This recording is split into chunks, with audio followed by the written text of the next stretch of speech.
Payday, the most beautiful word in the English language.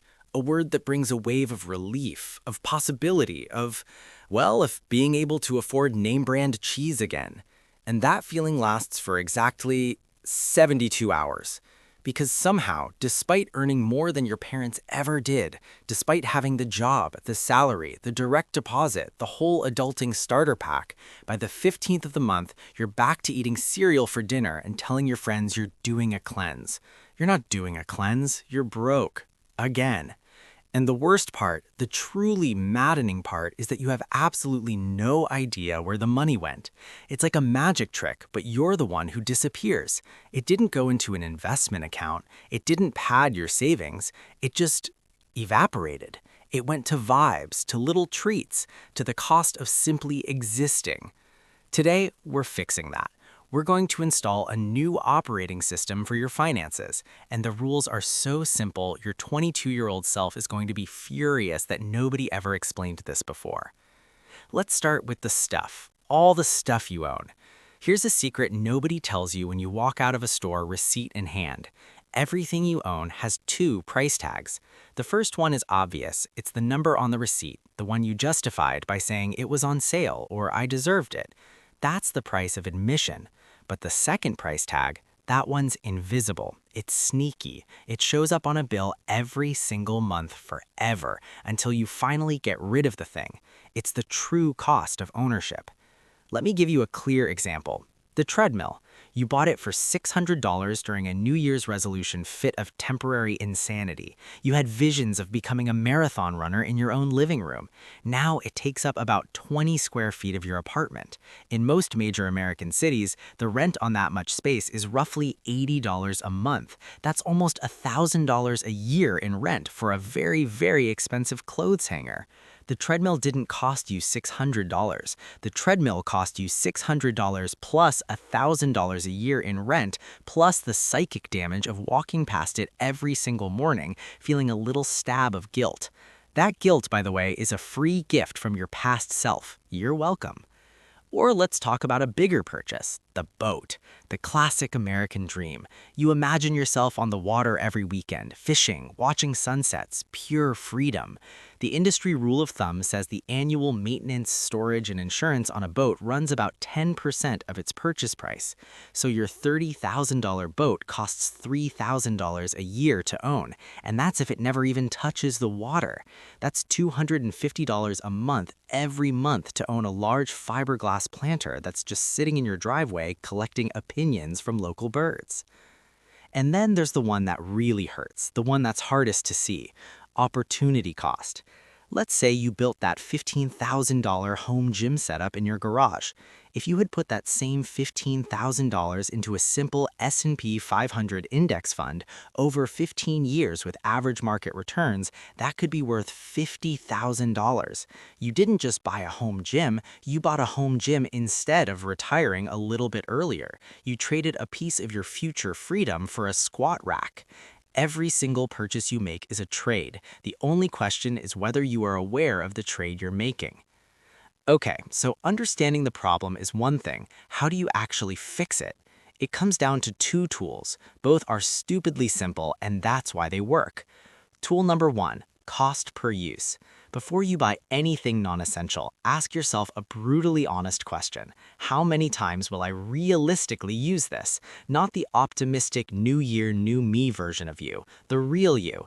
The you who would rather watch TV than assemble a piece of furniture. Once you have that realistic number, divide the price of the item by it. A $200 jacket you wear twice costs you $100 per wear. A $400 high-quality jacket that you wear 200 times over 5 years, that costs you $2 per wear. The expensive jacket is actually 25 times cheaper. Your brain hates this kind of math because it goes against the thrill of a bargain. Do it anyway. This logic transforms how you see value. A $2,000 mattress that you use every single night for 10 years, that's about 55 cents per use, less than a gumball. You're sleeping on a very comfortable, very cheap gumball. The lesson is simple. Spend extravagant amounts of money on things you use every day. Your bed, your desk chair, your shoes. And be ruthless about spending money on things you might use someday. Someday is not a day of the week. Tool number 2 is the replacement test. This one is for all the stuff you already own. Walk through your home, look at each object, and ask yourself one question. If this disappeared tomorrow, would I spend my own money to replace it? Be honest. Would you replace that fondue set you got as a wedding gift? No, you would not. Would you replace the bread maker? No, you don't even make bread. You buy bread like a normal, functioning adult. Would you replace all 14 of those tangled phone charger cables in your junk drawer? Okay, maybe 2 of them. Everything that fails this test doesn't just have 0 value, it has negative value. It costs you space, it costs you energy to clean it, to move it, to organize it.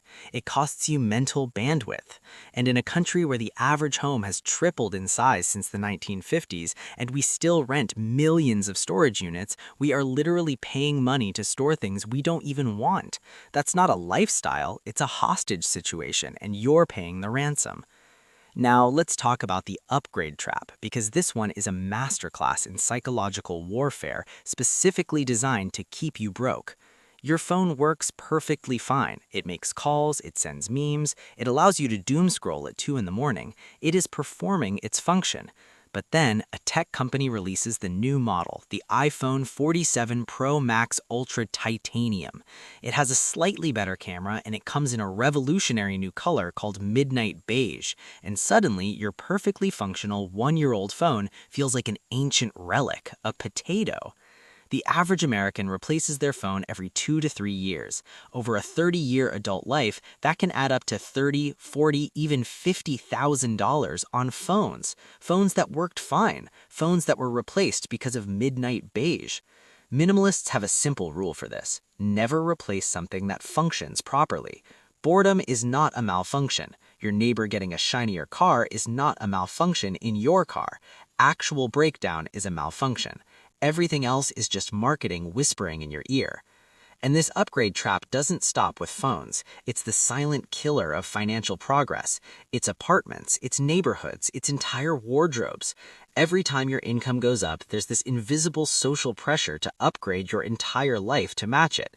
You get a raise, time for a nicer apartment with a pool you'll never use. A promotion, you need a new car to reflect your new status. A bonus, finally you can buy that expensive couch. And just like that, the raise is gone. It's been completely absorbed by the upgraded lifestyle. Economists call this lifestyle creep. I call it the financial hamster wheel. You run faster and faster, but you stay in exactly the same place. So how do we get off the wheel? For that, let's take a quick detour to Japan. There's a concept called ikigai. It's often translated as a reason for being. It's that sweet spot where what you love, what you're good at, what the world needs, and what you can be paid for all intersect. But I'm not here to give a philosophy lecture. There's another Japanese concept that's directly relevant to your bank account. Hara 80bu. It's a phrase from Okinawa that means you should eat until you are 80% full. Not stuffed, not miserable, just enough.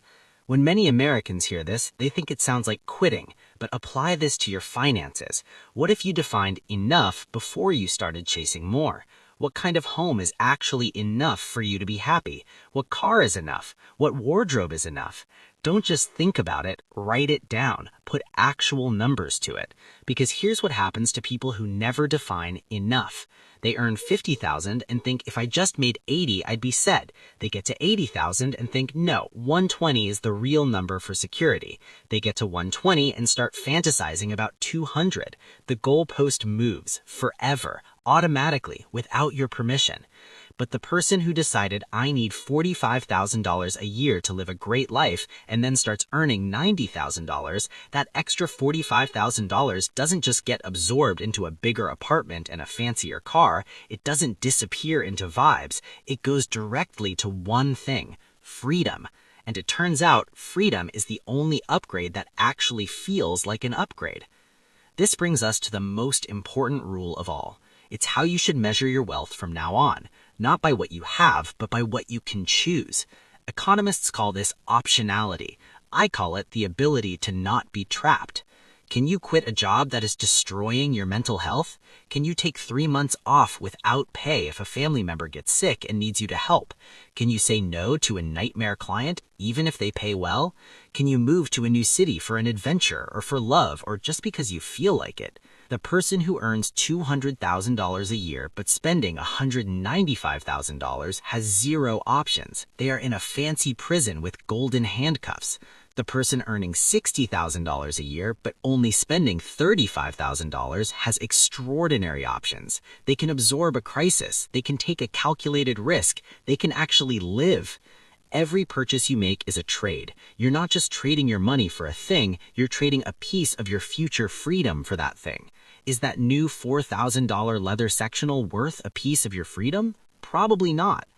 And here's the beautiful irony in all of this. When you actually have savings, when your bank account has a number in it that doesn't make you anxious, the desperate urge to buy stuff, it starts to fade. Because most of our consumption is just insecurity in disguise. We buy things to feel successful.